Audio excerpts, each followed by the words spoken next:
buka puasa mungkin dalam pukul 8 ataupun pukul 9 macam tu lah. Lepas tu waktu tarawih tu dia sekejap, lepas tu tak lama lagi nak sahur dah kan. So kadang-kadang tu kita tak boleh nak tidur sangat sebab takut terlepas pula waktu tu. Kalau waktu sama tu mungkin subuh tu dia akan start pukul 5 lepas ataupun pukul 4, kemudian dia akan stretch. Buka puasa mungkin dalam pukul 8 ataupun pukul 9 macam tu lah kalau comparatively. Jadi waktu tarawih tu dia sekejap, lepas tu tak lama lagi nak sahur dah kan. So kadang-kadang tu kita tak boleh nak tidur sangat sebab takut terlepas pula waktu tu.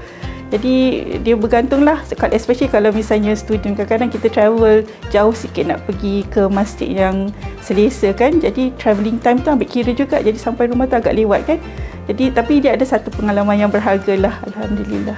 Jadi first saya rasa kita cuba familiarkan diri kita dengan komuniti Muslim yang ada.